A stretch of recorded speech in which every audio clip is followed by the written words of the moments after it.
Happy morning. Aparna parenting coach here. Last వీడియోలో మనము పిల్లల్ని అప్రిషియేట్ చేయడము, ఎంకరేజ్ చేయడము, మెచ్చుకోవడము అనేది ఎంత ముఖ్యమో అనే విషయాన్ని తెలుసుకున్నాం. ఇప్పుడు ఒక సందర్భాన్ని తీసుకుందాం. ఒక సాధువు ఉన్నాడు. ఆ సాధువు తన పనేదో తను చేసుకుంటూ శిష్యులతో సంతోషంగా గడుపుతున్నాడు. అయితే ఒకసారి తెలియకుండా ఎవరి ద్వారానో రాజుకి ఒక చిన్న వదంతి వ్యాపించింది. ఏంటంటే ఆ సాధువు ఎవరో ఒక అమ్మాయిని బలాత్కరించాడని. అలా ఎప్పుడైతే ఆ సాధువు గురించి ఒక వదంతి వ్యాపించిందో రాజు అతన్ని శిక్షించడానికి అని చెప్పేసి అతన్ని సాధువు అయ్యుండి ఇలాంటి పని చేస్తావా, నలుగురి మధ్యలో నిన్ను శిక్షిస్తాను అని అక్కడ నలుగురి మధ్యలో అతన్ని నించోబెట్టేసి అందరినీ రాళ్లతో కొట్టమని చెప్పాడు. సాధువుని అందరూ రాళ్లతో కొట్టండి, ఎవరైతే రాళ్లతో కొట్టరో వాళ్ళకి మరణశిక్ష విధిస్తాను అని చెప్పాడు. అయితే ఆ నించున్న వాళ్ళలో మా సాధువు యొక్క శిష్యులు కూడా ఉన్నారు.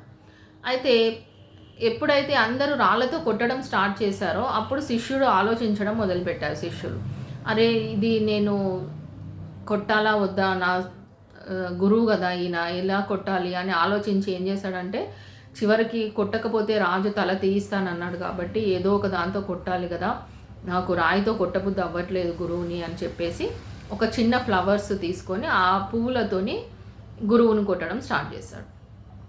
అయితే అప్పటి వరకు రాళ్లతో కొడుతున్నటువంటి జనాలను చూసి కూడా సాధువు లేదా గురువు అనేటి ఆయన అప్పటి వరకు అసలు ఏం సౌండ్ చేయలేదు.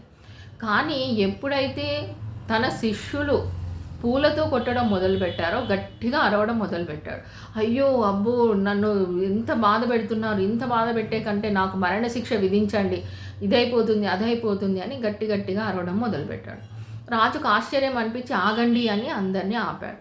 ఆపి గురువుని అడిగాడు, ఇప్పటివరకు నేను అందరూ రాళ్లతో కొట్టినా కూడా నువ్వు ఏడవని వాడివి, అరవని వాడివి, నీ శిష్యులు పూలతో కొట్టగానే ఎందుకు నువ్వు అంతగా అరుస్తున్నావు, ఎందుకు అంత బాధపడుతున్నావు అని గురువుని అడిగాడు. అప్పుడు ఆ సాధువు ఏం చెప్పాడంటే, కొట్టే వాళ్ళు ఎవరైతే రాళ్లతో కొడుతున్నారో వీళ్ళందరికీ నేను ఎలాంటి వాడిని అనే విషయం తెలీదు, నా ఆచరణ ఏంటి, నా ప్రవర్తన ఏంటి, నేను ఎలాంటి వాడిని అనే విషయం వాళ్ళకి తెలియదు కాబట్టి వాళ్ళు రాళ్లతో కొడుతున్నా నాకేం అనిపించలేదు. కానీ నా శిష్యులు నాతో పాటు సహజీవనం చేసిన వీళ్ళందరికీ నేను ఎలాంటి వాడినో తెలుసు, నా ప్రవర్తన ఎలాంటిదో తెలుసు, నేను ఎలా వ్యవహరిస్తానో తెలుసు, అన్నీ నా గురించి తెలిసిన వాళ్ళు నా మీద పువ్వులు విసరడం నాకు చాలా బాధ కలిగించింది. వాళ్ళు రాయే కాదు పువ్వుతో కొట్టినా కూడా అంతకంటే నాకు వీళ్ళు రాళ్లతో కొట్టిన దానికంటే నాకు ఎక్కువ బాధ అనిపిస్తుంది అని గురువు చాలా బాధపడడం మొదలుపెట్టాడు.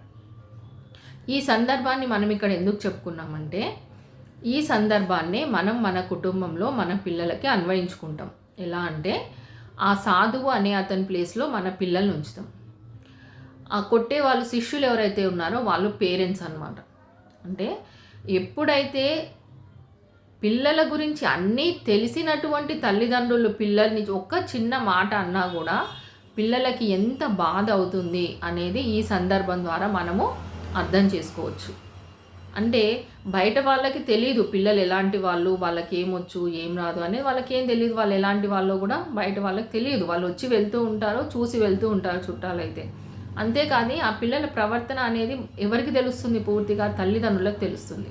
అలాంటప్పుడు అనవసరంగా పిల్లల గురించి నెగిటివ్గా ఒక చిన్న మాట మాట్లాడినా కూడా పిల్లలు చాలా హర్ట్ అవుతారు అనే విషయాన్ని తెలుసుకోవడానికి ఈ సందర్భాన్ని మనము ఇవాళ ఇక్కడ ప్రస్తావించాం. Thank you. ఇలాంటి మరిన్ని వీడియోస్ కోసం మా ఛానల్ని సబ్స్క్రైబ్ చేసుకోండి.